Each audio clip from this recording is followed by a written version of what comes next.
जय हिंद साथी। आज हम पढ़ाई करेंगे भारत के पड़ोसी देश के बारे में।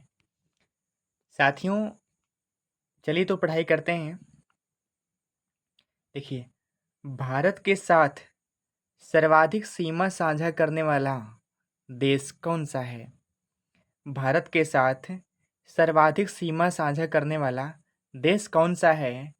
इसका सही उत्तर होगा बांग्लादेश। ठीक है। और यह 4096 किलोमीटर की दूरी साझा करता है। मतलब 4096 किलोमीटर सीमा साझा करता है। ठीक है। अगला प्रश्न है, भारत के साथ सर्वाधिक सीमा साझा करने वाला दूसरा पड़ोसी देश कौन सा है? दूसरा, पहला तो हो गया बांग्लादेश, लेकिन अगर बात करें कि दूसरा कौन सा है, तो दूसरा है चीन। ठीक है, दूसरा चीन है। और चीन कितना सीमा साझा करता है? तो 3488 किलोमीटर का सीमा साझा करता है। ठीक है, चलिए आगे हम देखेंगे। दोस्तों, कौन सी रेखा भारत और चीन के बीच सीमा बनाती है? तो इसका सही उत्तर होगा मैकमोहन रेखा। ठीक है, मैकमोहन रेखा। और यह 1914 में इसको निर्धारित किया गया था। मतलब मैकमोहन रेखा को 1914 में निर्धारित किया गया था। ठीक है ना। भारत और चीन के बीच। अगला प्रश्न है, चीन द्वारा अधिकृत भारतीय क्षेत्र कौन सा है? चीन द्वारा अधिकृत भारतीय क्षेत्र कौन सा है? इसका सही जवाब है अक्साई चीन। देखिए, यहाँ पर टाइपिंग मिस्टेक हुआ है, तो इसके लिए सॉरी, थोड़ा सा गलती से हो गया है, क्योंकि हम ही करते हैं सारा कुछ काम, हमें ही करना पड़ता है, तो कहीं कहीं मिस्टेक हो जाता है मेरे भाई। उसको इग्नोर करना, मैं बता रहा हूँ ना, इस पर फोकस करना आप। चलिए अगला देखते हैं। देखिए, चीन की राजधानी का नाम क्या है? मतलब चीन की राजधानी क्या है? तो ये है बीजिंग। ठीक है, चीन की राजधानी बीजिंग है। ठीक है। चीन की भाषा कौन सी है? तो चीन की भाषा है मंडारिन। ठीक है, चीन की राजधानी बीजिंग, चीन की भाषा मंडारिन। और अगला प्रश्न हमारा है, चीन की मुद्रा। ठीक है, तो चीन की मुद्रा का नाम क्या है? तो चीन की मुद्रा का नाम है युवान या फिर रेमनमी। इसका दो नाम है, इस बात को ध्यान दीजिएगा। अगर ऑप्शन में युवान ना आ करके अगर रेमनमी मिले तो वो भी इसका सही उत्तर होगा। ठीक है, अगला देखते हैं हम, चीन का राष्ट्रीय खेल कौन सा है? अब यहाँ पर देखिए, यहाँ पर हमने ऑप्शन को ही ख़त्म कर दिया। कोई बात नहीं, हमें पता है तो हम इसको लिख दे रहे हैं। देखिए, जो चीन का राष्ट्रीय खेल है ना, इसे ये टेबल टेनिस है। ये है टेबल टेनिस।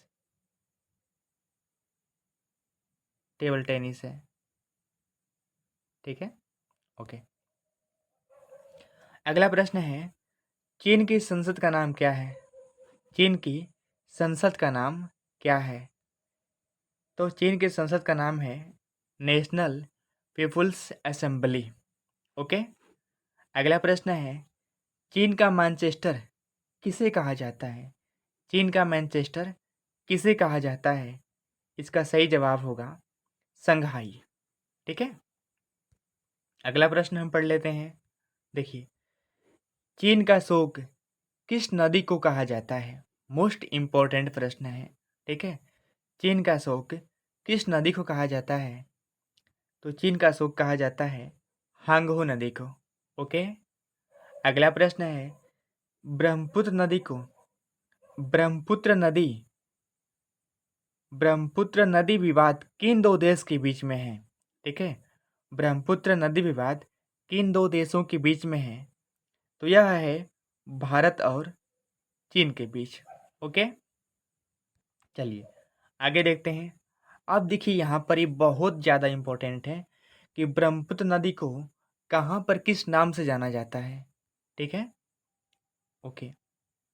इस बात को ध्यान दीजिएगा आप कि तिब्बत में ब्रह्मपुत्र को सांगपो के नाम से जाना जाता है। ठीक है, नोटिस करिएगा आप कि तिब्बत में ब्रह्मपुत्र को सांगपो के नाम से जाना जाता है।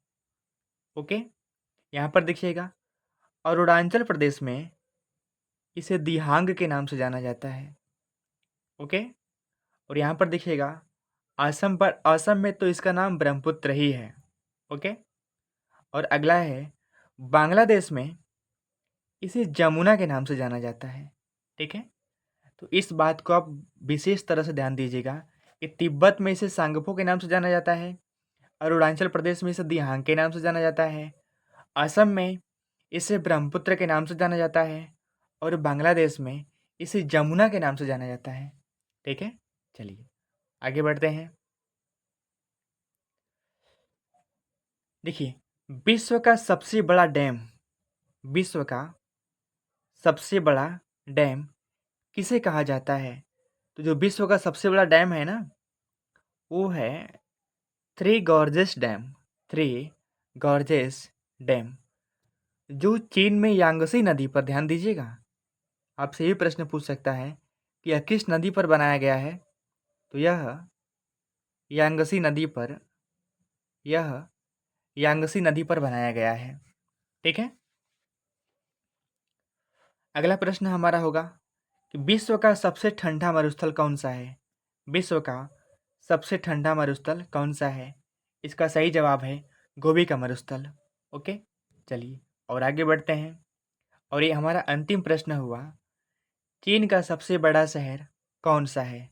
चीन का सबसे बड़ा शहर कौन सा है? इसका सही जवाब होगा संघाई।